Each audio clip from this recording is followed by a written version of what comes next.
सुनिए डॉक्टर श्याम सुंदर पराशर जी की यह अनमोल कथा। आज की इस प्रथम दिवसीय कथा के प्रथम भाग में भक्तों आप लोगों को कलयुग के सभी संताप को नाश करने वाली इस विशेष कथा का शुभारंभ इसको आप सुनिए। इस प्रथम दिवसीय कथा में भक्तों आप लोगों को ज्ञान के स्वाभिमान से उत्पत्ति या ज्ञान की जो दशा थी और किस प्रकार वह दशा उनकी दुर्दशा में बदलती है और फिर सही होती है, यह सब आज की इस कथा में आप लोग सुनेंगे भक्तों। श्री राधे। राज सौनकादि ऋषियों को मंगलमयी कथा नैमिष की पुण्य भूमि में श्रवण करा रहे हैं।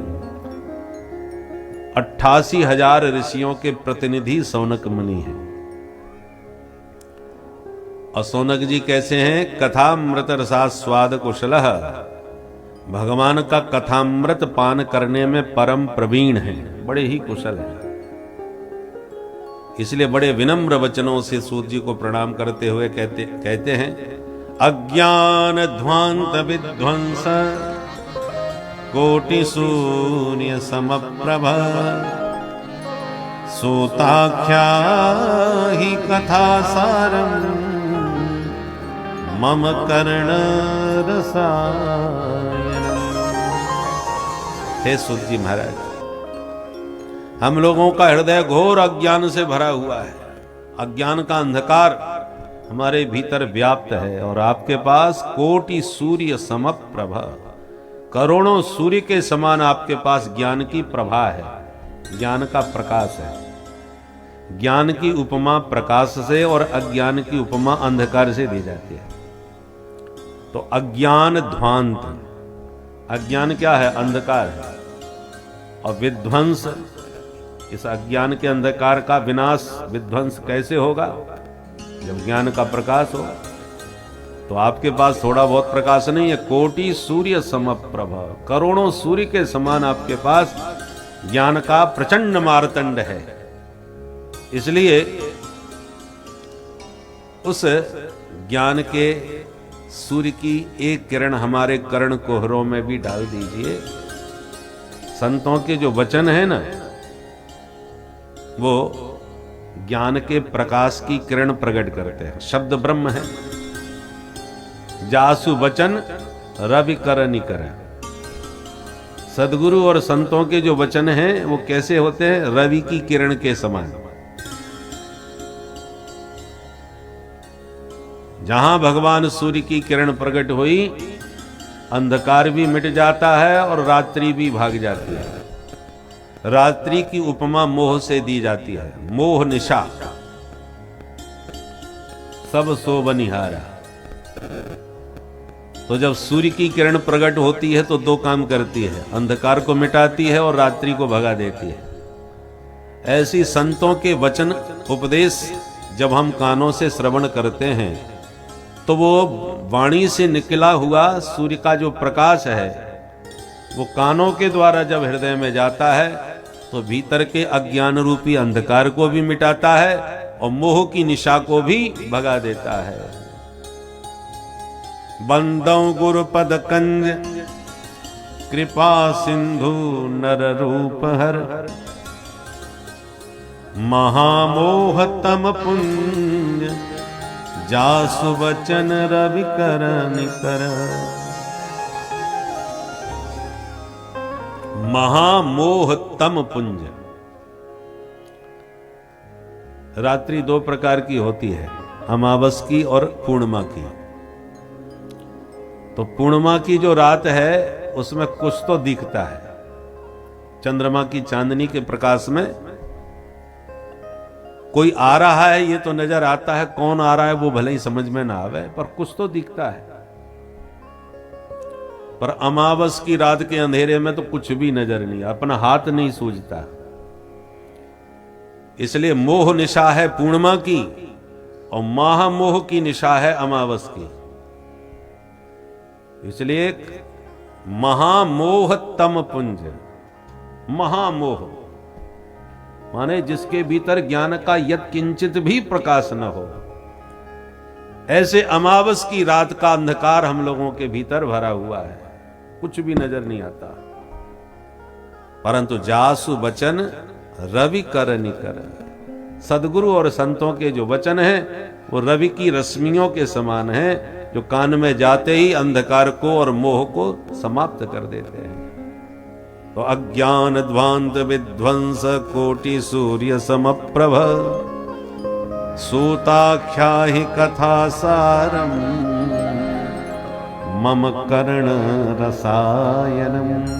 हे सूत जी महाराज, गोविंद के चरित्र तो अनंत हैं, हरि अनंत, हरि कथा अनंता। हम लोगों के पास ना इतना समय है ना इतनी उम्र है, तो अनंत चरित्र तो हम कब तक सुनेंगे, इसलिए कथा नहीं पूरी, कथा सारम, कथा का सार जो हमारे जीवन का मार्गदर्शन कराए, हमारे अज्ञान के अंधकार को मिटाए, जीवन की दिशा दिखाए, ऐसे भगवान के पावन चरित्रों का सार हमें सुना दीजिए। और भगवान की कथा क्या है? कर्ण रसायनम, कानों का अमृत है, सुनने में आनंद आ जाता है। प्रभु के चरित्र ही अखिलम मधुरम, सब मीठे मीठे हैं, कानों को तृप्त करने वाले हैं, कानों में रसायन घोलने वाले हैं। ऐसे पावन चरित्र आप हमें सुनाएं और कृपा करके आज हमें ये बतावें कि वैष्णव संत महापुरुष ऐसा क्या करते हैं जिससे इनके भीतर का भक्ति, ज्ञान, वैराग्य और विवेक उत्तरोत्तर बढ़ता चला जाता है। हमारे भीतर भी ये कैसे बढ़े?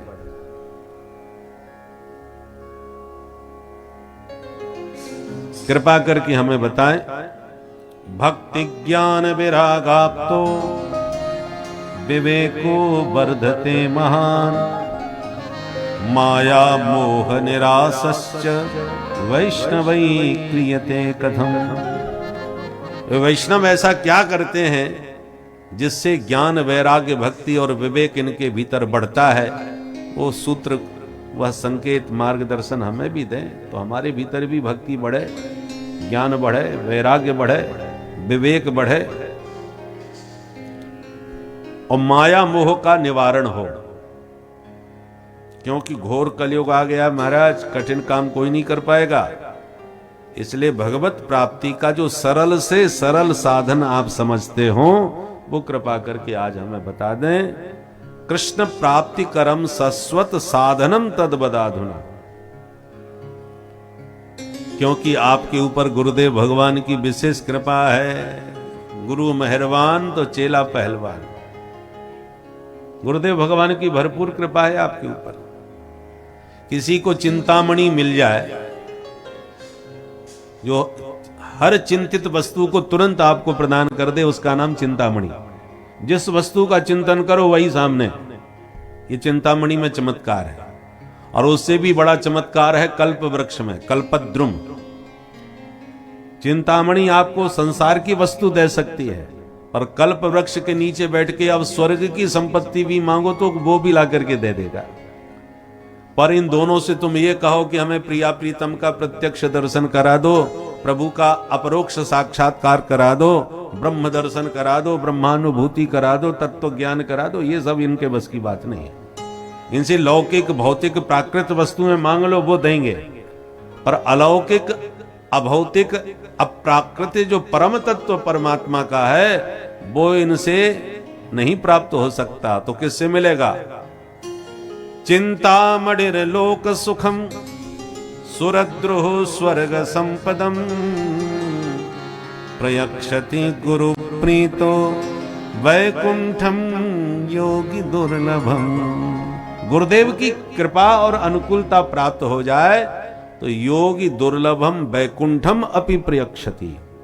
बड़े बड़े योगींद्र मुनींद्रों के लिए जो दुर्लभ भगवत धाम वैकुंठ है, वो भी गुरु कृपा से सहज सुलभ संभव हो सकता है। बोल गुरुदेव भगवान की। इसलिए हमारे यहां गोविंद से भी बढ़कर के गुरु की महिमा गाई गई है। गुरु साक्षात परब्रह्म। गुरुदेव अपने संकल्प से शिष्य को कहीं से भी कहीं पहुंचा सकते हैं, शक्तिपात करा सकते हैं। एक उपमन्यु विद्यार्थी था, गुरुकुल में पढ़ने आया, गुरुजी ने कहा बेटा पहले गौ सेवा करो तब पढ़ाएंगे। ठीक है गुरुदेव। करता रहा बेचारा गौ सेवा कई वर्षों तक, 12 वर्ष तक करी। और विद्यार्थियों को खूब पढ़ाते थे पर उसे नहीं पढ़ाते थे, तो गैया चराओ। वो दिन भर बेचारा गैया चरा के आता, हारा थका शाम को प्रसाद पाके सो जाता, पढ़ाई लिखाई कुछ नहीं। एक दिन गुरु माता ने कहा आचार्य जी से कि आप सबको पढ़ाते हो पर उस बेचारे को क्यों नहीं पढ़ा रहे? 12 साल से गैया ही चरा रहा है, उसे पूरा ग्वारिया बना दिया, उसकी भी तो पढ़ाई लिखाई पर ध्यान दो। गुरुदेव ने कहा ठीक है मेरा ध्यान है उस पर, क्योंकि गुरुदेव भगवान की दृष्टि सब पर होती है, पर सबकी योग्यता अलग अलग होती है, विद्यार्थी एक से नहीं होते। तो योग्यता के अनुसार, पात्रता के अनुसार गुरुदेव भगवान कृपा करते हैं। तो एक दिन उपमन्यु को बुला के कहा, उपमन्यु गैया ठीक स्वस्थ हैं? बोले हाँ हाँ बिल्कुल महाराज। तुम क्या पाते हो? बोले महाराज कलेवा लेके जाता हूं, भूख लगती है वहीं पा लेता हूं। अच्छा, हमेशा शिष्य को गुरु को समर्पित करके फिर उनकी आज्ञा से पाना चाहिए। जो भी भिक्षा मिले, प्रसाद हो, पहले गुरुदेव को समर्पित करो, फिर गुरुदेव कहें कि हाँ बेटा पालो, तब उनकी कृपा आदेश से पाना चाहिए। तुम हमसे आगे लिए बिना वहीं पा जाते हो, ये तरीका ठीक नहीं है। ठीक है गुरुदेव, तो ऐसा नहीं करूंगा। अब गाय छोड़ करके प्रसाद पाने इतनी दूर कैसे आवे? तो बेचारा फलाहार कर लेता था जंगल में ही, उधर ही जैसे तैसे निर्वाह करता। कुछ दिनों के बाद फिर पूछा बेटा कैसे क्या चल रहा है प्रसादी? बोले गुरुदेव अब यहां से तो नहीं ले जा पाता, जंगल में ही कुछ फल वगैरह जो मिलते हैं पा लेता हूं। बोले अच्छा, अरे वो भी तो प्रसाद ही है, फलाहार तो करते ही हो, हमसे अनुमति के बिना, और तुम फल तोड़ के वहीं खा लेते हो, हमसे आज्ञा तो नहीं लेते हैं, भोग तो नहीं लगाते हैं। ठीक है गुरुदेव, वो भी छोड़ दिए। कुछ दिनों के बाद फिर पूछा बेटा क्या खाते पीते हो? बोले गुरुजी अब कुछ नहीं मिलता तो गायों का दूध पी लेता हूं, गौ माता बड़ी कृपालु हैं, वही दे देती हैं दूध तो पी लेता हूं। गुरुजी बोले हाँ आजकल इसलिए दूध कम आ रहा है, सारा दूध पी जाता है वहीं, तो दूध भी छोड़ दिया। परंतु एक दिन गाय आ गई, परंतु उपमन्यु नहीं आया। विद्यार्थी बोले लगता है भग गया, खाना पीना सब बंद कर देंगे तो क्या करेगा बेचारा, भाग ही जाएगा। गुरुजी ने कहा नहीं ऐसा नहीं हो सकता, पता लगाओ कहां है, चलो हम ढूंढते हैं। विद्यार्थियों को लेके गए, जंगल में ढूंढा, बेटा उपमन्यु कहां हो?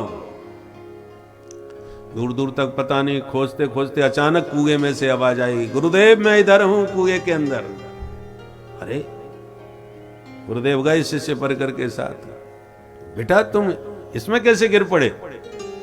बोले गुरुदेव क्या करूं, मैंने बहुत प्रयास किया भूख को शांत करने का, पर यह क्षुधा बहुत भयंकर है।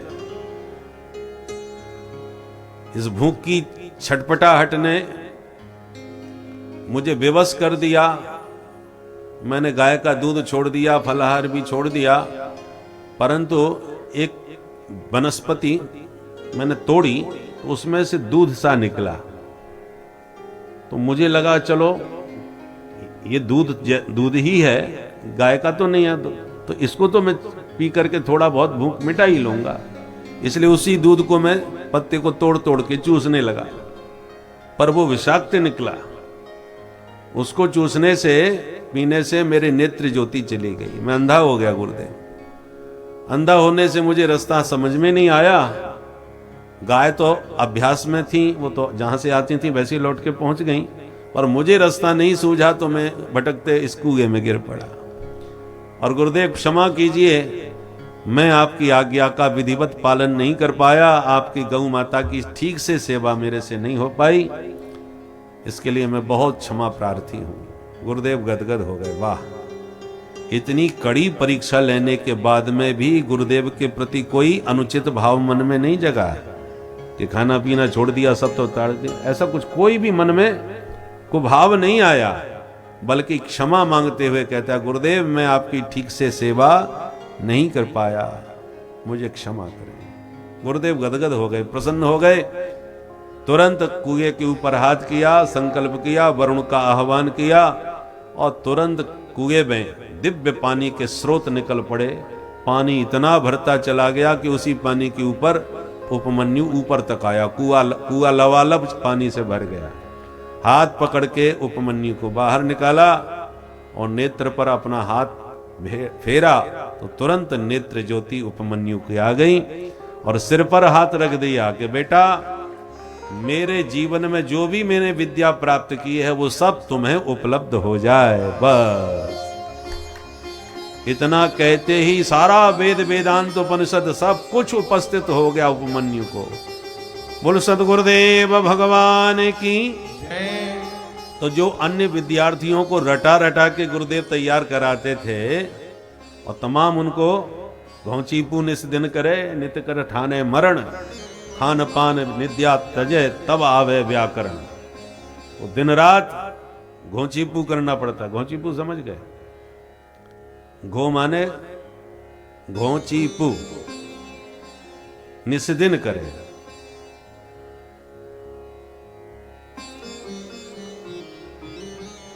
चिंतन करे, घोखे माने खूब रटे, घोके और चिंतन करे और फिर भी समझ में ना आवे तो पूछे गुरुदेव से, बार बार पूछे कि इसका मतलब समझ में नहीं आ रहा। तो ऐसे घोखे, चिंतन करे और पूछे। घोंचीपू निस्दिन करे,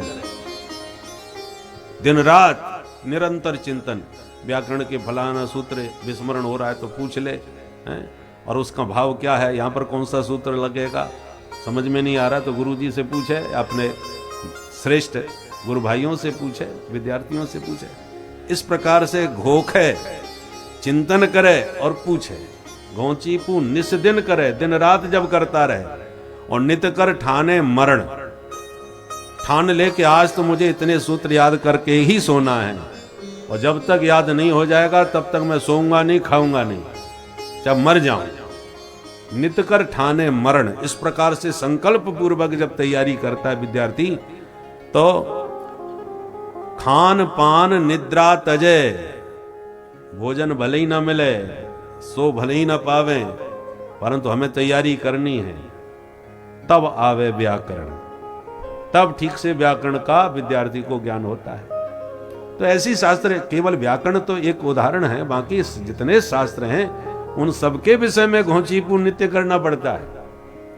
और इस प्रकार से जो विद्यार्थी अध्ययनशील होता है तब उसे शास्त्र का विधिवत बोध होता है। परंतु गुरुदेव भगवान ने जब कृपा करी तो 12 वर्ष जो गैया चराता रहा उसे केवल बाहर की आंख नहीं दी बल्कि ज्ञान की आंख भी प्रदान कर दी। ज्ञान नेत्र खोल दिए। चक्षुरुन्मीलितम येन तस्मै श्री गुरवे नमः। ज्ञान चक्षुन्मीलन कर दिए। जैसे महाराज अग्रदासी महाराज ने नाभा गोस्वामी जी के, वो भी अंधे थे, जन्मांध थे, कथा प्रसिद्ध है उनकी। जन्मांध थे, 5 वर्ष के बालक थे, अकाल पड़ा तो माता पिता जंगल में ही छोड़ के चले गए। 5 वर्ष का बालक जंगल में रो रहा था तो जब देखा तो दया आ गई, तुरंत नेत्र पर हाथ फेरा तो नेत्र ज्योति आ गई। और फिर जब गुरुजी की सेवा में नाभा गोस्वामी जी दिन रात एक कर दिए, ऐसा समर्पण हुआ सेवा में कि गुरुदेव के मन की बात भी जानने में आ गई। मानसी सेवा कर रहे थे और उस जमाने में पंखा बिजली नहीं था तो रस्सी से खींच खींच के हवा की जाती थी ना। तो नाभा गोस्वामी जी बाहर बैठे रस्सी खींच रहे थे, गुरुदेव अपने भीतर आंख बंद करके मानसी सेवा ठाकुर जी की कर रहे थे। बढ़िया स्नान ध्यान पूजा पाठ भोग आदि सब और फूलों की माला गूंथ करके बढ़िया पहनाने ही वाले थे अपने भाव जगत में। कितने में उनका एक शिष्य जो पानी के जहाज से व्यापार करने जा रहा था, तूफान में जहाज गिर गया और डगमगाने लगा, लगता है पलट जाएगा और सब कुछ डूब जाएगा। तब भयभीत होकर के प्रार्थना करी, हे गुरुदेव भगवान रक्षा करो मेरी। अब आर्त होकर के शिष्य पुकारा।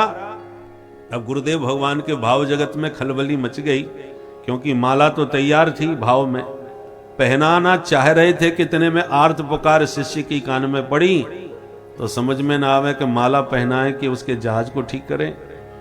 दुविधा में चित्त हो गया, और ये दुविधा नाभाजी जान गए जो बाहर बैठे थे, जबकि दिखाई कुछ नहीं पड़ रहा था, वो तो भाव जगत में सब चल रहा था।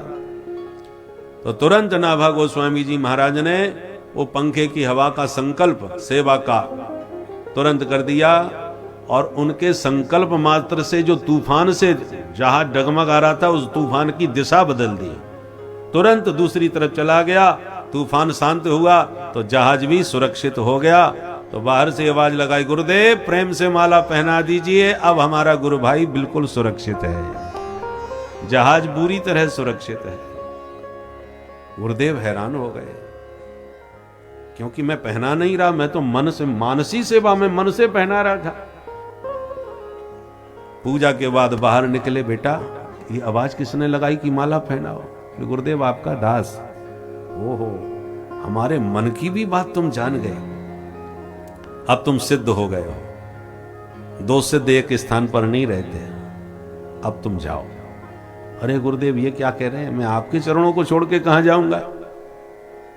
गुरुदेव ने कहा कि अब हमारी इच्छा है बेटा, तुम भक्तों के चरित्र लिखो। बोले हम पढ़े लिखे हैं नहीं गुरुदेव, आपकी सेवा के अलावा हमने कुछ किया नहीं, किस भक्त का कैसा चरित्र है हम क्या जाने। गुरुदेव ने कहा जब आप हमारे मन की बात जान गए तो तुम्हें सब कुछ पता होगा। जो भी भक्त का चरित्र तुम लिखने बैठोगे, वो भक्त प्रकट होकर अपना चरित्र तुम्हें बताएंगे, और उनके मन की बात भी तुम जान जाओगे, जैसे हमारे मन की जान गए। तब नाभा गोस्वामी जी ने गुरुदेव के आदेश का पालन करते हुए भक्तमाल जैसे पावन चरित्र का सृजन किया, जो भक्तमाल प्रसिद्ध ग्रंथ हुआ। तो शिष्य के समर्पण में कितनी शक्ति होती है, इन चरित्रों से पता चलता है। और गुरुदेव के संकल्प में कितना बड़ा चमत्कार होता है। दोनों बातें, शिष्य की सेवा और समर्पण, फिर गुरुदेव भगवान का अनुग्रह और संकल्प, दोनों ही बातें। तो प्रयक्षति गुरु प्रीतो वैकुंठम योगी दुर्लभम। गुरुदेव यदि अनुकूल और प्रसन्न हो जाए तो योगी दुर्लभ वैकुंठ भी सहज सुलभ हो जाता है। श्री सद्गुरुदेव भगवान की जय। इसलिए हे सूत जी महाराज, आपके ऊपर भरपूर गुरु कृपा है, उस गुरु कृपा का प्रसाद हमें भी प्रदान करें। सूत जी बड़े खुश हो गए। महात्माओं, तुम्हारे प्रेम को और श्रद्धा को देखते हुए आज मैं तुम्हें सभी शास्त्रों का सार सुनाता हूं। सावधानतया शृणु, बहुत सावधान होकर के सुनिएगा। कालव्याल मुखग्रास त्रास निर्णास हेतवे श्रीमद्भागवतम शास्त्रम कलौ कीरेण भासितम। ये जो संसार है काल व्याल का ग्रास है। काल रूपी महासर्प सबको सनई सनई अपने मुख में खाता जा रहा है। काल व्याल मुख ग्रास, सब ग्रास बने बैठे हैं उसके मुख में। कब किस वक्त किसको निकल जाए कोई पता नहीं, इसलिए इसका नाम है संसार। संसार शब्द का अर्थ क्या है? संसरती, जो सनई सनई सरकता जावे उसका नाम संसार। हम सब बदलते जा रहे हैं, सरकते जा रहे हैं, काल के मुख की तरफ चले जा रहे हैं।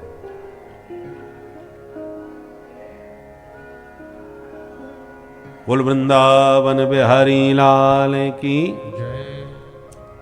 पहले हम बच्चे थे, धीरे धीरे बचपना हमारा सरक गया। जवान हुए तो धीरे धीरे जवानी सरक गई। बुढ़ापा हुआ और फिर धीरे धीरे एक दिन हम सरक जाते हैं। तो इसलिए इसका नाम संसार है, इसीलिए इसको मृत्यु लोक कहते हैं। मृत्यु के मुख में एक ना एक दिन सब जाने वाले हैं। मर्त्योर्मृत्यु व्याल भीत पलायन लोकान सर्वान निर्भयम नाद्य गच्छत त्वत्पादाब्जं प्राप्य द्रक्षयाद्य स्वस्थः शेते मृत्युरसमादपैति। देव की मां स्तुति करती हुई 10वें स्कंद में कह रहे हैं भगवान से, मर्त्योर मृत्यु व्याल भीत पलायन। प्रत्येक जगत का मानव मृत्यु रूपी सांपिन के भय से भागता फिर रहा है। मैं कहीं मर ना जाऊं, मैं कहीं मर ना जाऊं। व्याल भीत पलायन, मृत्यु रूपी व्याल से भयाक्रांत जीव भागता फिर रहा है, पर कहीं भी चला जाए ये मौत उसका पीछा नहीं छोड़ती। लोकान सर्वान निर्भयम नाद्य गच्छत, त्रैलोक्य में कहीं भी भागते फिरो, मृत्यु पीछा नहीं छोड़ने वाली। तो मौत से पीछा कब छूटेगा महाराज? बोले त्वत् पादाब्जम प्राप्य यद्रक्षया। जब ऐसे भटकते भटकते ये जीव आपके पाद पद्मों में पहुंच जाता है तो स्वस्थः शेते मृत्युरस्मादपेति, मौत के भय से सर्वदा के लिए मुक्त होकर के जीव पूरी तरह स्वस्थ हो जाता है। स्वस्थः शेते, स्वस्थ होकर के सोता है। देखो जब स्वस्थ होते हैं ना तब ही बढ़िया नींद आती है। बीमारी में कहां नींद आती है, या टेंशन में कहां नींद आती है? तनिक भी परेशानी हो, मानसिक उलझन हो या शारीरिक पीड़ा हो तो नींद गायब। इसलिए ब्रह्मानंद सहोदर है ये नींद। योगियों को आनंद आता है समाधि में, हम लोगों को समाधि लगाना नहीं आता, हमको तो नींद में ही आनंद आता है। निद्रा समाधि स्थिति, इसलिए नींद ही हमारी समाधि है। तो स्वस्थः शेते, देव की माने स्तुति करते हुए कहा भगवान से कि प्रभु ये जीव जब आपके चरणों का आश्रय लेके आपके चरणों में पहुंच जाता है तो स्वस्थ होकर के विश्राम करता है, सोता है। तो चैन की नींद यदि सोना है तो भगवान के चरणों को पकड़े बिना चैन कहीं नहीं मिलने वाले। चाहे जितनी मोटी मोटी चैन पहन लो, पर चैन तो भगवान के चरणों में ही मिलेगा। बाकी नाम ही चैन है। जो ज्यादा चैन पहनते हैं ना भीतर से बेचैन ही रहते हैं। बोलो राधे राधे। ये ऊपर की चैन है, भीतर से बेचैन है। परंतु जिनके पास कोई चैन नहीं होती वो चैन से सोते हैं निश्चिंत होकर के। महात्मा लोग जंगलों में सोए पड़े रहते हैं, कोई टेंशन नहीं। बोलो जय श्री राधे। तो सूत जी महाराज कहते हैं ऋषियों, इस काल रूपी व्याल से बचने के लिए एक ही उपाय है, श्रीमद्भागवतम शास्त्रम। ये श्रीमद्भागवत शास्त्र काल भय से मुक्त करने के लिए ही कीरेण भाषितम सुखदेव जी महाराज ने प्रकट किया है। परीक्षित के सामने मौत का ही तो संकट आ गया, मैं 7वें दिन मर जाऊंगा। अच्छा वैसे सबको पता है कि एक न एक दिन सबको मरना है, पर यह पता नहीं है कि कब मरना है, इसलिए सब मस्त रहते हैं। और कोई डॉक्टर कोई बीमारी बता करके कह दे कि आप 1 हफ्ता के मेहमान हो, 7 दिन से ज्यादा नहीं चलोगे, फिर देख लो महाराज अपनी मनस्थिति। इसलिए डॉक्टर लोग पहले वैसे बताते नहीं है, परिवारी जनों को भले ही बताते हैं पर उसको नहीं बताते। नहीं तो क्योंकि 7 दिन वैसे शांति से और भी जी लेगा, पता चल जाए तो वो भी खत्म। किसी को फांसी की सजा सुनिश्चित हो जाए कि कल सुबह 6 बजे आपको फांसी लगेगी, बोलो तुम्हारी अंतिम इच्छा क्या है? तो वो मालपुआ खाएगा क्या? क्या मैं खीर मालपुआ खिला दो क्या? बढ़िया कुछ भी अच्छा नहीं लगता जब मौत दिखाई पड़ती है तो सब बेकार लगता है। परीक्षित को पता चला मैं 7वें दिन मर जाऊंगा, तक्षक नाग मुझे डसेगा, सांप लग गया है। सारा साम्राज्य छोड़ दिया, भोजन पानी की तो छोड़ दो, अन्न सन तो ले ही लिया, सिंहासन छोड़ दिया, दिल्ली से सीधे हरिद्वार की तरफ भागे और गंगा के किनारे अनशन व्रत लेके बैठ गए। तब सुखदेव जी महाराज ने इसी पावन श्रीमद् भागवत का श्रवण करा करके 7 दिन के अंदर परीक्षित को मौत के भय से मुक्त कर दिया। परंतु जब सुनाने के लिए बैठे तो आज पहला ही दिन था, तो पहले ही दिन स्वर्ग के देवता अमृत कलश लेके आ गए और बोले महाराज आपके पास कथामृत तो हमारे पास भी स्वर्ग का सुधामृत। सागर मंथन से हम लोगों ने निकाला है। हम चाहते हैं ये स्वर्ग सुधामृत परीक्षित पी जाएं तो ये मरेंगे ही नहीं, अमर हो जाएंगे। बदले में प्रपाश्यामो वयम सर्वे श्रीमद भागवतामृतम, ये भागवतमृत आप हमरे पिला दें। सुखदेव जी बड़ी जोर से हंसते हुए बोले, देवताओं तुम महा ठगिया हो भाई, कांच का टुकड़ा हमें दिखा करके बदले में करोड़ों की मणि मांग रहे हो। क्व सुधा क्व कथा लोके क्व कांच क्व मणिर्महान ब्रह्मरातो विचार्यैवं तदा देवान् जहासः। सुखदेव जी ने देवताओं का उपहास किया और डांट के फटकार के भगा दिया। न ददौ स कथामृतम, कथामृत देवताओं को नहीं दिया। बोलो राधे राधे। श्रीमद् भागवती वार्ता सुराणाम अपि दुर्लभा, ऐसी ये देव दुर्लभ दिव्य कथा है जो देवता तरसते हैं इसके लिए। देवताओं ने ब्रह्मा जी से शिकायत कर दी, महाराज हम लोग स्वर्ग के वासी देवता हैं, मनुष्यों से तो हर मामले में आगे हैं, तो जब वो कथा सुन सकते हैं तो हम क्यों नहीं सुन सकते। हमको भगा दिया। तो ब्रह्मा जी ने कहा, ये देखो 7 दिन का परिणाम क्या होता है ये समझो पहले। भागवत सुनने से होता क्या है देख लो एक बार। तो 7 दिन की प्रतीक्षा करी। पराज्ञो मोक्षम तथा वीक्ष पुराधातापि विस्मितः। जब 7वें दिन कथा संपन्न होने पर परीक्षित को मोक्ष होते देखा, मुक्ति का अधिकारी बन गए परीक्षित, जबकि विप्र शाप लगा है, तक्षक के डसने से मरे हैं, ये अकाल मृत्यु कहलाती है। और इतना सब होने पर भी राज्ञो मोक्षम वीक्ष, राजा परीक्षित का उद्धार होते उनका सारे देवताओं ने देखा तो धाता अपि विस्मितः, ब्रह्मा जी भी आश्चर्य में पड़ गए, भाई चमत्कार निकला ये तो। परीक्षित की सदगति हो गई भागवत का श्रवण करने से मात्र 7 दिन में। तो सत्यलोके तुलाम बद्ध्वा तोलयत साधनान्यजः, ब्रह्मा जी ने तुरंत तराजू मंगवाई और भागवत की गरिमा को तोला। एक पल्ले पर श्रीमद् भागवत, दूसरे पल्ले पर अनेक धर्म शास्त्र जितने हैं वो सब धर दिए एक के ऊपर एक। पर जब तराजू उठाई तो लघुन्यन्यानि जातानि गौरवेण इदं महत्, तदा ऋषिगणा सर्वे विस्मयं परमं ययुः।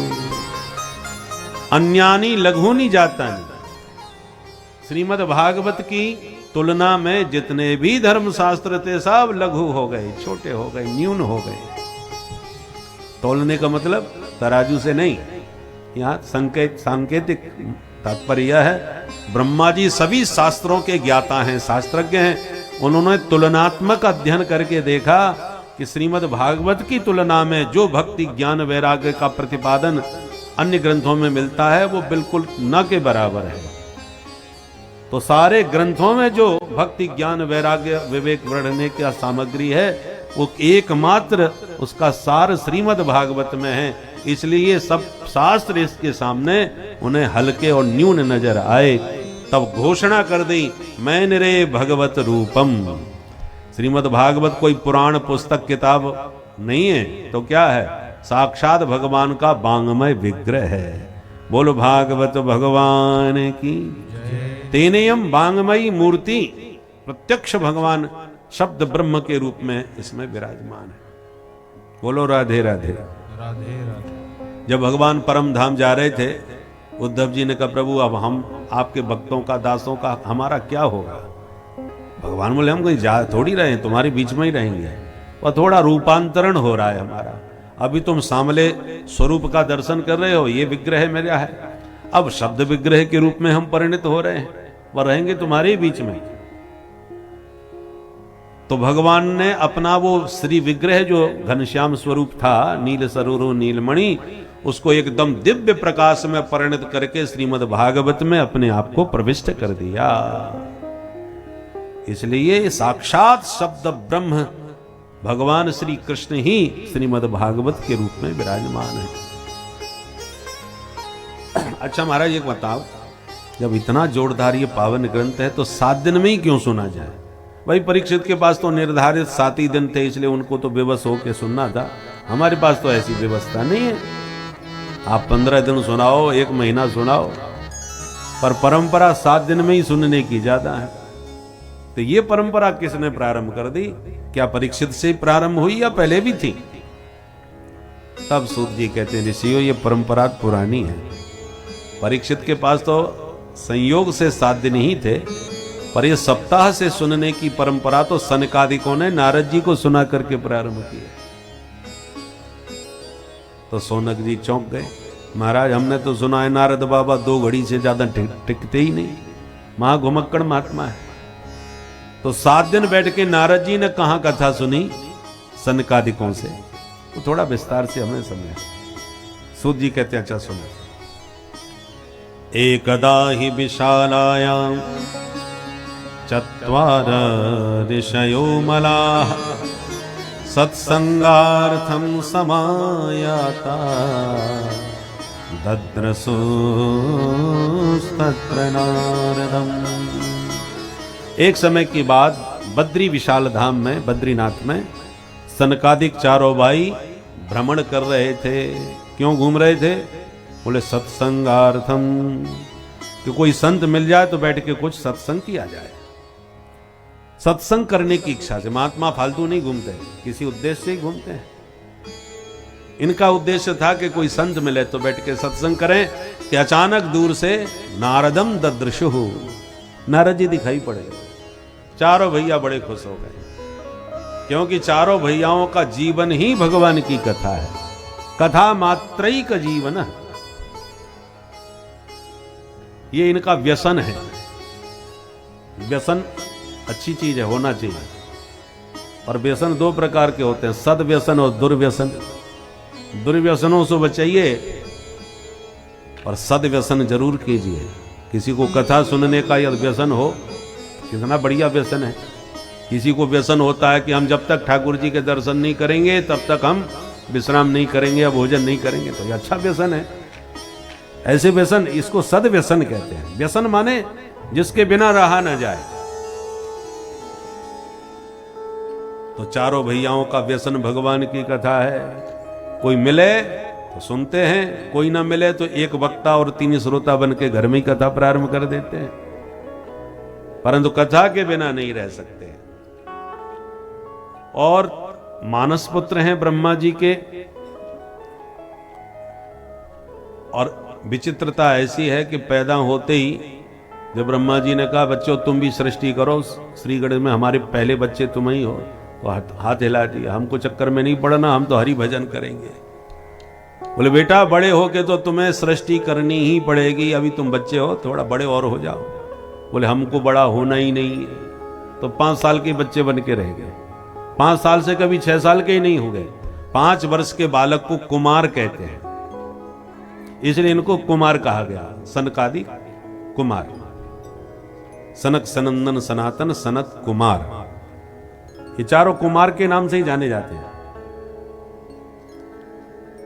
और 5 वर्ष की उम्र में भी प्रभाव इतना अद्भुत है कि वैकुंठनाथ के दर्शन करने गए तो भगवान के नित्य पार्षद जय विजय ने रोक दिए।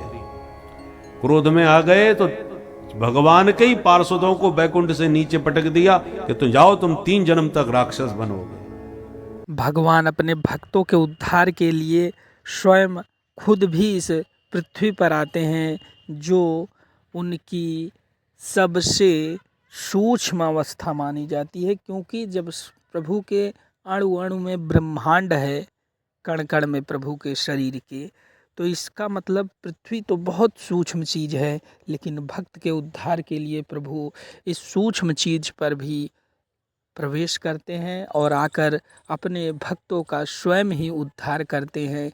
जय विजय को मिले 3 जन्मों के श्राप में उनका उद्धार करवाने के लिए भगवान स्वयं ही आते हैं और उनका उद्धार करते हैं। यह सब प्रभु की लीला बहुत ही अपरंपार है। भक्त वत्सल है प्रभु।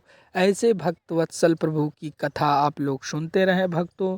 श्री राधे राधे। प्रारंभ के जो हिरण्याक्ष और हिरण्यकश्यपु हैं उनके लिए भगवान ने 2 अवतार लिए।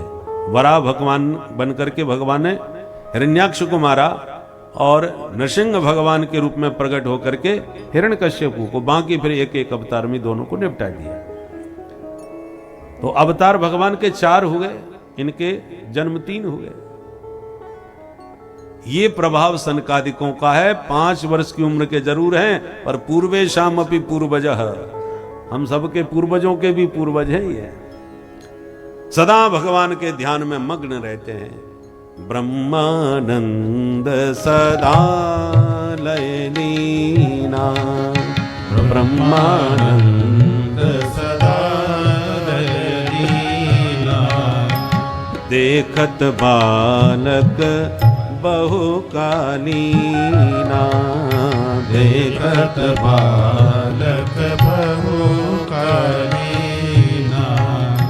रूप धरे जनु चार्यो वेदा, रूप धरे जनु चार्यो वेदा, समदर्शी मुनि बेगत विभेदा, समदर्शी मुनि बेगत विभेदा, मुनि बेगत विभेदा, मुनि बेगत विभेदा।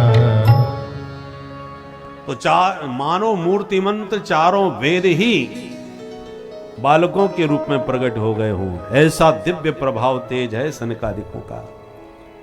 तो सनकादिक नारद जी को देखकर इसलिए प्रसन्न हो गए कि आज बढ़िया कथा सुनने को मिलेगी। नारद जी तो बहुत अच्छे रसिक कथावाचक हैं, पर जब पास में गए बड़े उत्साह से भरे हुए, तो नारद जी की सूरत एकदम लटकी हुई, चिंता के भाव में डूबे हुए और व्यग्र चित्त। परेशान व्यक्ति का चेहरा ही सब कुछ बता देता है। ये चेहरा है ना, ये भीतर का दर्पण है। तुम्हारे भीतर क्या चल रहा है ये चेहरे से समझ में आ जाता है। टेंशन में हो, परेशान हो कि प्रसन्न चित्त हो। तो नारद जी के मुख की ये चिंता और व्यग्रता देखकर चारों भाई चक्कर में पड़ गए कि दूसरों की चिंता दूर करने वाले बाबा हैं और स्वयं चिंता में डूबे भाग रहे, और वो भी बद्रीनाथ जैसे धाम में। संसार से, प्रपंचों से मुक्त होकर के जाते हैं लोग बद्रीनाथ। वहां की बढ़िया बर्फीली पहाड़ियों में आनंद से लोग प्रकृति का आनंद लेते हैं और भगवान नर नारायण की पावन सन्निधि में तप करते हैं। और ऐसी पवित्र भूमि में बाबा परेशान घूम रहे। इसलिए आश्चर्य हुआ, चारों ने टोका, कथम ब्रह्मन दीन मुख कुतश्चिंता तुरो भवान, त्वरितम गम्यते कुत्र कुतश्चागमनम तव, इदानीं शून्य चित्तोषि गतवित्तो यथा जना, तवेदं मुक्त संगस्य नोचितं वद कारणम। वो ब्रह्मन कथम दीन मुख। नारद जी आपका मुंह क्यों लटक रहा है? कुतश्चिंता तुरो भवान, कौन सी चिंता तुम्हें खाए जा रही है? अरे घर गृहस्थी वाली चिंता करें तो समझ में बात आती है कि बच्चा बीमार है, कि महाराज फीस जमा करनी है, तमाम प्रपंच होते हैं। पर तवेदम मुक्त संगस्य, तुम मुक्त संग महात्मा हो। महात्माओं में जो आश्रमधारी होते हैं, महंत हैं, उनको तो चिंता करनी पड़ती है कि भाई उत्सव मनाना है और अमुक अमुक तमाम जिम्मेदारियां होती। पर तुम्हारा तो कोई झोंपड़ी भी नहीं है बाबा, क्योंकि झोंपड़ी तो तब बनाओ जब एक जगह टिक पाओ। तुम तो हमेशा घूमते ही रहते हो, इसलिए तुम्हारे ऊपर तो ऐसा कोई टेंशन नहीं है, कोई जिम्मेवारी नहीं है, तो फिर तुम क्यों मुंह लटकाए घूम रहे हो? नोचितम, आप जैसे संत मुक्त संग होकर के भी चिंता में डूबे फिरें, ये बिल्कुल उचित नहीं है। श्रीमद् वल्लभाचार्य महाप्रभु कहते हैं, चिंता कापि न कर्तव्या निवेदितात्म भी कदापि। जिसने भगवान को आत्मसमर्पण कर दिया हो, उस वैष्णव को कभी अपनी चिंता नहीं करनी चाहिए। जाई विधि राखे राम ताई विधि रहिए। जब समर्पण कर दिया तो ठाकुर जी जैसे रखना चाहे वैसे मस्त रहो। यदि आप अपनी चिंता करते हो, इसका मतलब समर्पण में कोई कमी है, भगवान पर भरोसा नहीं है क्या? और तुम तो परम भक्त हो, महाज्ञानी भी हैं। ध्रुव प्रहलाद जैसे जिनके चेला हो, नारद जी कोई साधारण महात्मा है? नारद का अर्थ क्या है? नरस्य अज्ञानम नारम, नारम अज्ञानम द्यति खंडयति इति नारद। मनुष्य मात्र के नर के भीतर जो अज्ञान भरा है, उस अज्ञान रूपी नार का जो दमन कर दे, शमन कर दे, नष्ट कर दे, उसका नाम है नारद। तो आप दुनिया का अज्ञान मिटाते हो और अज्ञानी की बात आज स्वयं परेशान घूम रहे हो। नोचितम, ये बिल्कुल उचित नहीं है। चिंता और चिता में बस एक बिंदी का अंतर है। चिता के ऊपर एक बिंदी रख दो, चिंता हो गई। पर दोनों में देखा जाए तो चिता की बड़ी बहन है चिंता, क्योंकि चिता तो मुर्दे को जलाती है, निर्जीव व्यक्ति मर जाता है तब चिता उसे जलाती है, परंतु चिंता तो सजीव व्यक्ति को भीतर से ही जला जला के खोखला कर डालती है, जिंदे को फूंक डालती है। इसलिए चिता में एक बिंदी और बढ़कर के तब चिंता बनती है, तो बड़ी बहन भाई के नहीं। चिता चिंता समा प्रोक्ता बिंदु मात्रम विशेषता, सजीवम दहते सजीवम दहते चिंता, निर्जीवम दहते चिता। चिता तो निर्जीव व्यक्ति को जलाती है मरने के बाद, पर सजीवम दहते चिंता, चिंता व्यक्ति को जीते जी जला डालती है, फूंक देती है। इसलिए नारद विष्णु भक्त पुनि ज्ञानी, आप भगवान के भक्त भी हो, ज्ञानी भी हो, फिर भी चिंता कर रहे हो, ये बिल्कुल ठीक नहीं है। इसलिए कारणम बद, आप अपनी चिंता का कारण बताएं। तब नारद जी ने सनकादिकों को नमन किया और कहा, भैया आप बिल्कुल ठीक कह रहे हैं, मैं बहुत परेशान हूं, पर क्यों हूं वो सुनो। आपकी तरह मैं भी सत्संग प्रेमी महात्मा हूं और सत्संग का आनंद केवल भारत की पवित्र भूमि में और कहीं नहीं। इसलिए मैं भारत भ्रमण पर निकला, पर भारत में सारे तीर्थों में मैंने घूम के देख लिया। कौन कौन से तीर्थों में गए? बोले पुष्करम च प्रयागम च काशीं गोदावरीं तथा हरिक्षेत्रम कुरुक्षेत्रम श्रीरंगम सेतुबंधनम। इन सारे तीर्थों में मैंने घूम के देख लिया। चित्त को कहीं चैन नहीं मिला, कहीं सत्संग का दिव्य वातावरण नहीं मिला। साधु संतों के पास गए तो पाखंड निरता संतः, संतों में पाखंड का प्रवेश हो गया। पाखंड का अर्थ क्या होता है? पा शब्देन त्रयी धर्म पालना जगत स्मृतः तम खंडयत्य अस्मात्ते पाखंडत्तेन हेतुना। पा शब्देन त्रयी धर्म, वेद विहित जो धर्म है वो धर्म ही हमारा पालन करता है। इसलिए पा शब्द का अर्थ होगा वैदिक धर्म, और पालना जगतत्रयम जगत स्मृतः, उस धर्म का, वेद विहित धर्म का जो पालन करे, ये पा शब्द का अर्थ है।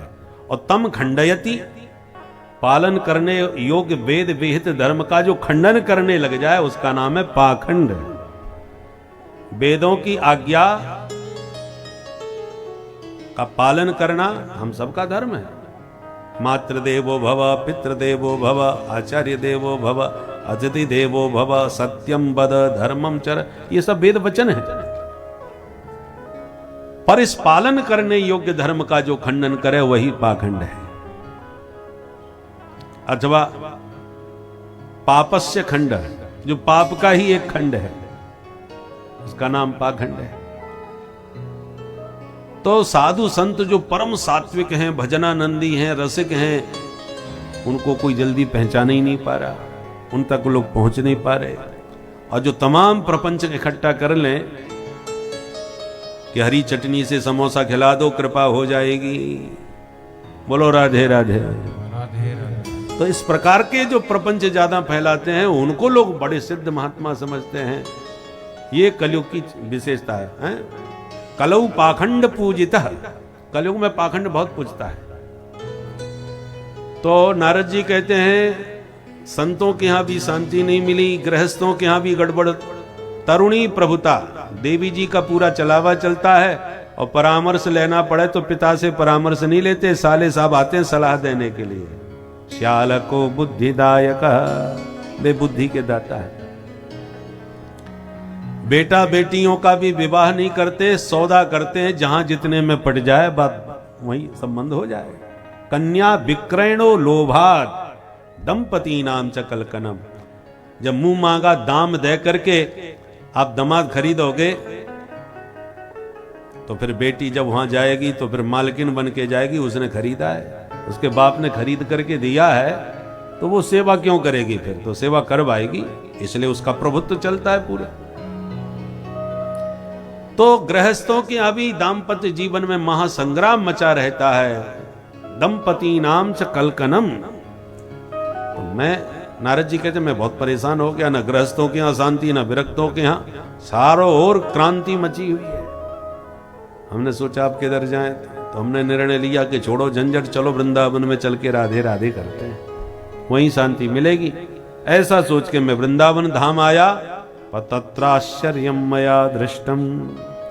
वहां पर भी मैंने एक विचित्र आश्चर्य देखा। क्या देखा बाबा? एका तो तरुणी तत्र निषन्ना खिन्न मानसा। एक युवती रो रही थी बैठी बैठी जमुना के तट पर, दो बुड्ढों के बीच में, और तमाम देवियां उसे घेर के समझा रही थी। मुझे दया आ गई तो मैं पहुंच गया उसके पास। मैंने पूछा, काशित्वम, देवी जी आप कौन है? का विमऊ, इमऊ का विमऊ की संधि कैसी होगी? कऊ इमऊ, दोनों है ना, दो बुड्ढे थे, औ को आव हो गया, का विमऊ। ये दोनों बुड्ढे कौन है? और का इमा, ये जो देवियां तुम्हें घेर के बैठी हैं, ये सब तुम्हारी कौन है? और तुम रो क्यों रही हो? बद देवी सविस्तारम स्वस्य दुखस्य कारणम। विस्तार पूर्वक अपने दुख का कारण हमें बताओ। तब उस देवी ने प्रणाम किया और पहले अपना परिचय दिया।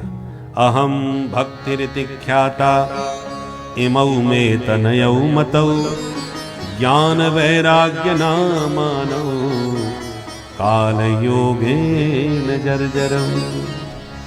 मेरा नाम है भक्ति देवी और ये दोनों बुढ़े मेरे ही बच्चे हैं महाराज। इनका नाम है ज्ञान और वैराग्य। अब नारद जी आंख फाड़ के देखे, हे भगवान, 20 वर्ष की माता जी और 90 साल के बेटा हमने पहली बार देखे। ये तुम्हारे बच्चे इतने बुढ़े कैसे हो गए देवी जी? तुम तो जवान हो। बोले महाराज इसलिए तो सिर पकड़ के रो रही हूं, बच्चों की हालत देख करके मुझे बड़ा कष्ट हो रहा है। मैं दक्षिण भारत में पैदा, वही कर्नाटक में बड़ी, वही महाराष्ट्र में पली, पर कई पाखंडियों के प्रदेशों में पहुंच करके पाखंड से पीड़ित होकर के भगी। पर वृंदावन में आती मैं एकदम नई नवेली बन गई, पर बच्चे मेरे दोनों बुढ़े हो गए। अब बच्चे यदि ऐसी बुढ़े बने रहे और स्वस्थ नहीं रहे तो इदम स्थानम परित्यज्य विदेशम गम्यते मया। इस ब्रज भूमि को भी छोड़ के कहीं मैं विदेश चली जाऊंगी। नारद जी बोले माता जी ऐसा गजब न करना, क्योंकि आजकल की भारत की भक्ति सब विदेश की तरफ ही ज्यादा भाग रही है। बोलो राधे राधे।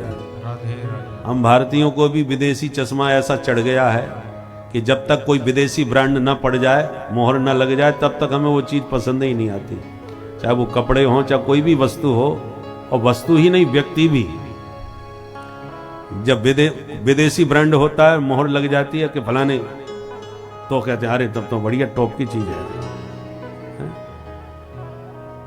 ये तो लोकल का है, ये विदेशी ब्रांड है।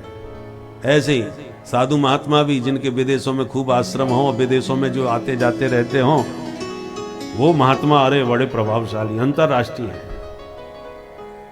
बोलो राधे राधे।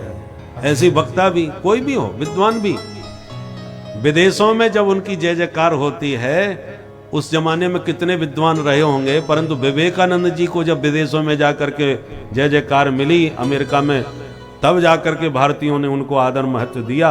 अन्यथा कितने विद्वान थे भारत में उस समय। परंतु ये अब की बात नहीं, पुरानी बात है। विवेकानंद जी को इतना यश क्यों मिला? क्योंकि विदेशियों ने उन्हें मान्यता दी और महत्व दिया, इसलिए। अन्यथा शंकराचार्य जी की पद्धति में उस समय बड़े बड़े विद्वान महापुरुष थे।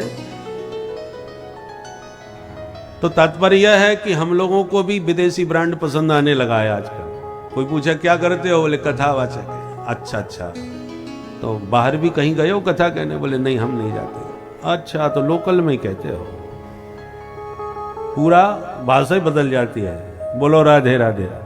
और दो चार देशों के यदि नाम गिना दिया कि अब अरे महाराज तब तो आप अंतरराष्ट्रीय व्यास हो। ये मानसिकता है। जबकि पहले लोग विदेश जाने से कितना परहेज करते थे, चला जाए तो प्रायश्चित करते थे, जनेऊ बदलते थे, पंचगव्य पीते थे कि हम अपवित्र हो गए। तो भक्ति माँ ने कहा विदेशम गम्यते मया, यदि यहां सम्मान नहीं मिलेगा तो मैं विदेश भाग जाऊंगी। भारत की प्रतिभा का भी पलायन विदेश में हो रहा है कि ये भी सच्चाई है कि भारत की प्रतिभा को जो आदर यहां भारत में मिलना चाहिए वो नहीं मिल रहा, और बची खुची जो थोड़ा बहुत आदर मिलता था वो आरक्षण ने जैसी आराम कर दिया।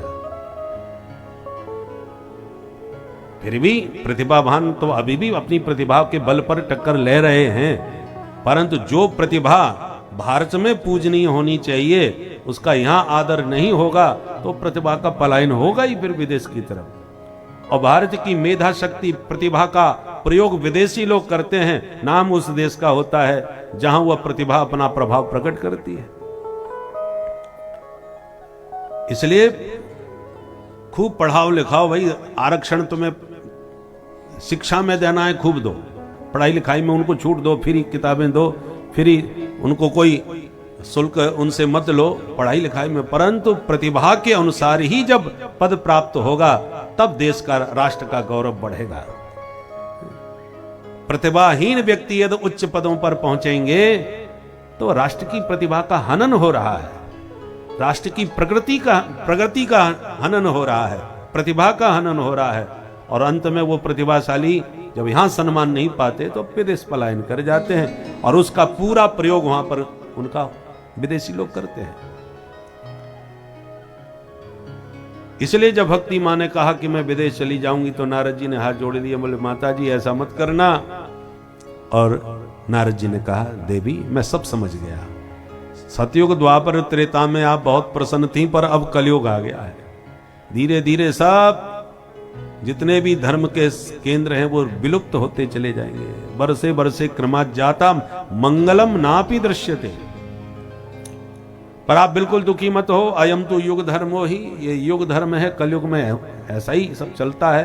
पर इसकी एक विशेषता के कारण ठाकुर जी सब सहन करते हैं। विशेषता क्या है? यत् फलम नास्ति तपसा न योगेन समाधिना तत्फलम लभते सम्यक कलौ केशव कीर्तना। अन्य युगों में जो तपस्या करके, यज्ञ करके, ध्यान करके फल मिलता था, वो कलयुग में केवल हरि नाम संकीर्तन से वही रस प्राप्त हो जाता है, वही फल प्राप्त हो जाता है। कलयुग केवल हरि गुण गाय, कलयुग केवल हरि गुण गाय, कलयुग केवल हरि गुण गाय, कलयुग केवल हरि गुण गाय, गावहि नर पावहि भवथाः, गावहि नर पावहि भवथाः, गावहि नर पावहि भवथाः, गावहि नर पावहि भवथाः, गावहि नर पावहि भवथाः, गावहि नर पावहि भवथाः, कलयुग केवल हरि गुण गाय, कलयुग केवल हरि गुण, केवल हरि गुण, केवल हरि गुण गाय।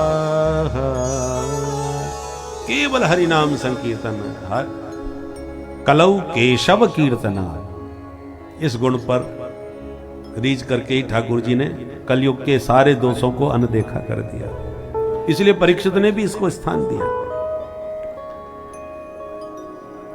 देवी आप दुखी ना हो, मैं नारद प्रतिज्ञा करता हूं, तदा नाहम हरे दासो लोके त्वाम न प्रवर्तये। इस लोक में जन जन में तुम्हें प्रतिष्ठित नहीं करवा दिया तो मैं हरि का दास न कहला। तब तो भक्ति मां गदगद हो गई और नारद जी की स्तुति करने लगी। धन्य है नारद जी, आपकी सदा जय हो, सदा जय हो। जयति जगति माया यस्य काया धवस्ते, जयति जगति माया यस्य काया धवस्ते। वचन रचन में कम केवलम चाकलैया, वचन रचन में कम केवलम चाकलैया। ध्रुव पदमपि यातो यत्र पातो ध्रुवोऽयम्, ध्रुव पदमपि यातो यत्र पातो ध्रुवोऽयम्। सकल कुशल पात्रं ब्रह्मपुत्रं नतास्मि, सकल कुशल पात्रं ब्रह्मपुत्रं नतास्मि। ब्रह्मपुत्रं नतास्मि, ब्रह्मपुत्रं नतास्मि। जयति जगति मायां, जयति जगति माया, जयति जगति माया। आप माया मुक्त महात्मा हैं महाराज। आपने आशीर्वाद दिया तो आपकी कृपा से प्रहलाद जी भक्तों में शिरोमणि हो गए। आपने कृपा करी तो ध्रुव जी को ध्रुव तारा बना दिया। ऐसी मेरे बच्चों पर भी कृपा कर दो आज। नारद जी बोले वृथा खेदय से बाले अहो चिंता तुरागतम, श्री कृष्ण चरणाम भोजम स्मर दुखम गमिष्यति। देवी जी तुम व्यर्थ में इतना खेद मत करो, चिंता छोड़ के हरि के चरणों का चिंतन चालू कर दो। हरि स्मृति सर्व विपद विमोक्षणम। भगवान की स्मृति सारी आपदा विपदाओं से मुक्ति देने वाली है। इसलिए आइए मिलकर के एक बार हरि के चरणों का भक्ति मां के साथ हम भी चिंतन करें। ब्रज के नंद लाला श्री राधा जू के सांवरिया, सब दुख दूर हुए जब तेरा नाम लिया। हो ब्रज के नंदलाला, ताली बजाते हुए सभी प्रेम से गाइए।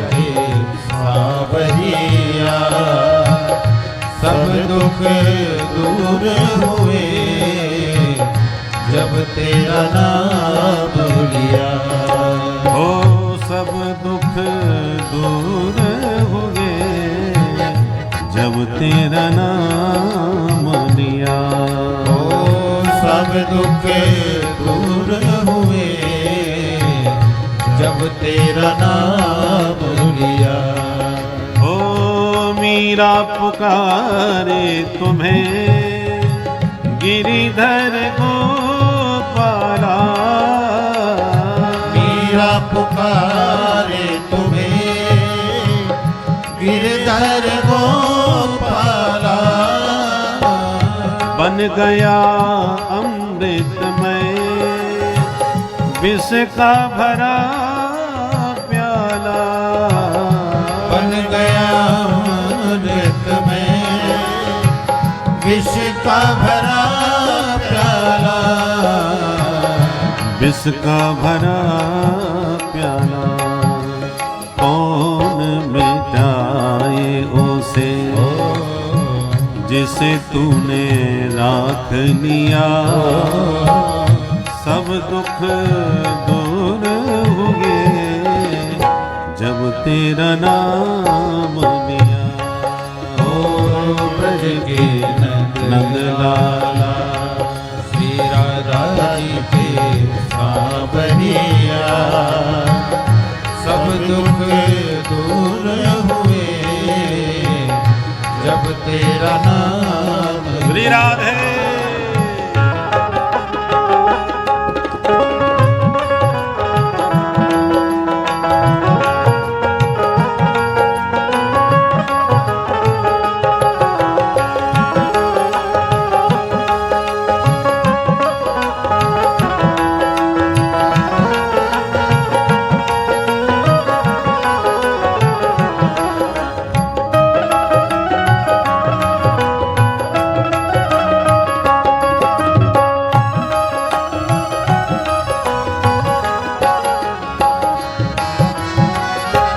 जब तेरे गोकुल में आई विपदा भारी, जब तेरे गोकुल में जय हो आई विपदा भारी, एक इशारे पे सारी विपदा टारी, एक इशारे में सारी विपदा टारी, सारी विपदा टारी। मुड़ गया गोवर्धन जिसे तूने उठा लिया, सब दुख दूर हो गए जब तेरा नाम लिया। ब्रज के लाला श्री राधा जी के सांवरिया, सब दुख दूर हुए जब तेरा नाम लिया। जय हो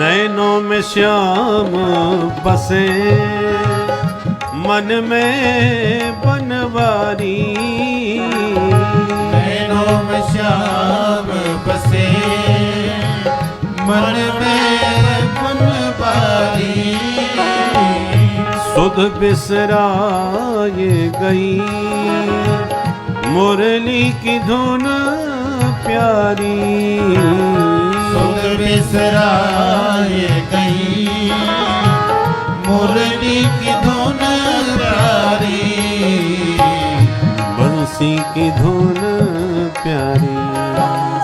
मेरे मन मंदिर में रास रचाओ रसिया, सब दुख दूर हो गए जब तेरा नाम लिया। ओ ब्रज के नंदलाला श्री राधा जी के सांवरिया, सब दुख दूर हुए जब तेरा नाम लिया। हो सब दुख दूर हो गए जब तेरा नाम लिया। ओ सब दुख दूर हुए जब तेरा नाम लिया। हमारो धन राधा श्री राधा श्री राधा, हमारो धन श्री राधे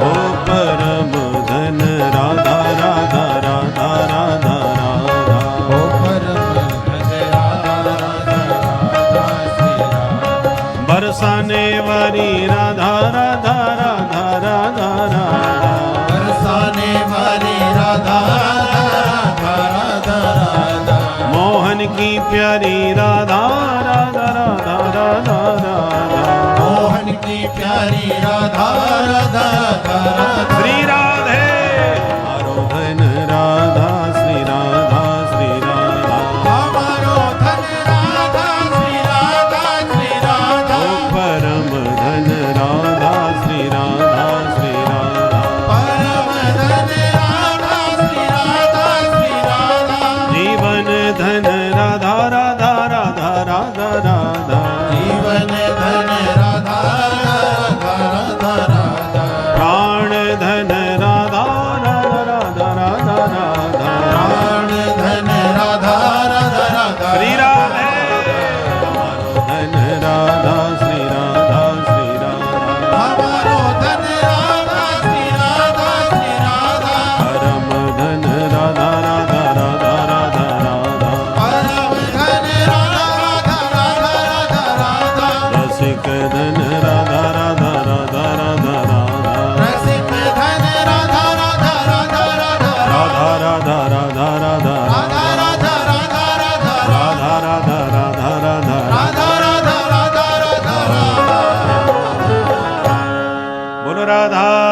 रानी की, बरसाने वारी की, मोर मुकुट वंशी वारे की, जय जय श्री राधे।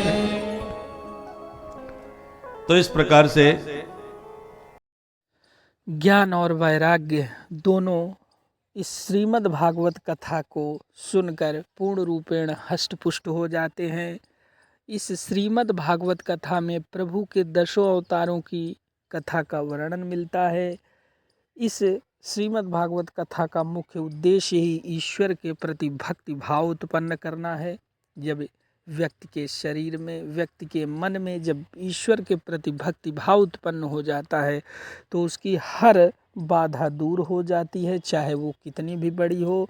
ज्ञान वैराग्य जो कि हर जगह से एकदम बिलखते हुए टहल रहे थे, लेकिन उनको उनकी समस्या दूर करने का उपाय नहीं मिला, उन लोगों के द्वारा सुनी गई श्रीमद् भागवत कथा के द्वारा उनके समस्त पाप कट गए, समस्त उनके दुख संताप नष्ट हो गए और भक्ति में उनका प्रादुर्भाव हुआ। भक्ति के पुत्र होते हुए भी ईश्वर की भक्ति के प्रति उनके अंदर जो द्वेषात्मकता थी वह समाप्त हुई और वह ईश्वर की भक्ति में पूर्ण रूपेण संलग्न हुए। तो इस कथा को भक्तों सुनते रहें। श्री राधे राधे। दवा बताओ या डॉक्टर बताओ, तो ना डॉक्टर का नाम स्पष्ट है ना दवा का नाम, कोई संत बताएगा। तो संतों की भूमि भारतवर्ष में अब किससे पूछें। फिर भी नारद जी को जो महात्मा मिला उसी से प्रश्न किया, हमारा सत्कर्म किसे कहते हैं। तो जिससे प्रश्न करते हैं वही महात्मा हाथ जोड़ लेते हैं, नारद जी तुम इतने बड़े महात्मा हो और हमसे पूछ रहे हो, हम तुम्हें बताएंगे सत्कर्म। जब कोई कहीं से भी जवाब नहीं मिला तब नारद जी ने निर्णय लिया कि अब बद्रीनाथ में चल के भगवान नर नारायण से पूछ के आते हैं। इसलिए बद्रीनाथ में मैं घूम रहा था, महाराज आपने मेरी परेशानी पूछी, हमने राम कहानी सुना दी, अब प्रश्न मेरा वही आपसे भी है, आप ही बता दो सत्कर्म किसे कहते हैं। नारद जी बोले राम राम। सनकादिक बोले नारद जी इतनी मामूली सी बात पर परेशान हो, पहले तो टेंशन फ्री हो जाओ, एकदम प्रसन्न चित्त हो जाओ, क्योंकि तुम्हारा ये लटका हुआ चेहरा हमें बिल्कुल अच्छा नहीं लग रहा। आप हंसते मुस्कुराते ही अच्छे लगते हो बाबा। इसलिए मां चिंताम कुरुदेवर से हर सम चित्ते समावह, उपाय सुख साध्योत्र वर्तते पूर्व एवहि। तुम जिस उपाय को खोज रहे हो वो हमारे पास है। अरे महाराज जल्दी बताओ। बोले वो उपाय कोई और नहीं है, वो सत्कर्म का नाम है श्रीमद् भागवतालाप सतुगीत शुकाद भी। सुखदेव जी जैसे परमहंस की वाणी से निकला हुआ मधुर गीत, इसका नाम है श्रीमद् भागवत। ये वही सत्कर्म है जो आकाशवाणी ने तुम्हें संकेत दिया, जिसके सुनने से ज्ञान वैराग्य स्वस्थ मस्त होकर के मैया के साथ ताता थैया करके नाचेंगे।